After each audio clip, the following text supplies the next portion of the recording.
So in the previous video, we got a quick overview of Ideavo. Now let's actually jump in and start building our product. Let's go ahead and log in and start building. All right, I'm inside the dashboard, and I'm currently using the Pro plan. And today, we're going to start building our product, LifeHub Pro.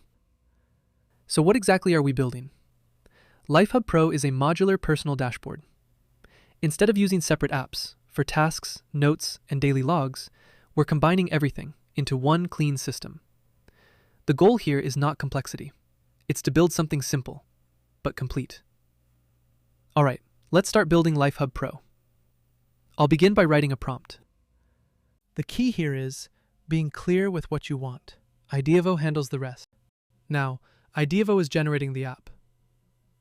What I really like here is, it's not just generating random UI, it's actually structuring the app.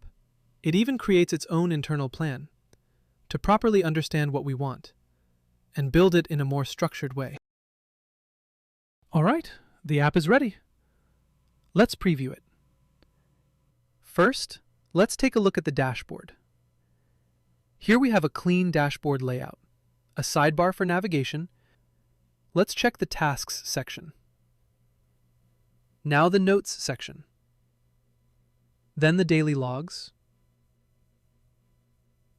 And here we also have the Settings page.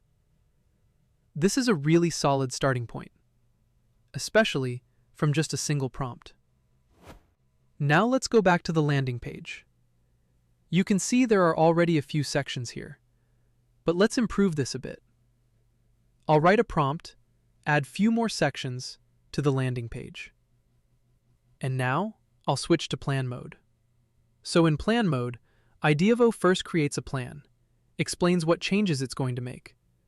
And once we confirm it, it starts applying those changes.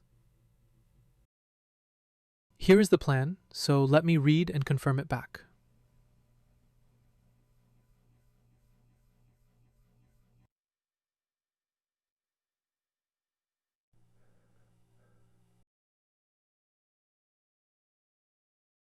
All right, the landing page has been updated. Let's check it out. This already looks really good. Kimike 2.5 is actually doing a great job with the UI. So in this video, we went from an idea to a working app UI. We explored Ideavo and built the foundation of LifeHub Pro. This is already a really solid starting point, but right now, it's just a UI. In the next video, we'll turn this into a real product. We'll add authentication, connect a database, and make everything actually work, so users can log in and manage their own data. I'll see you in the next one.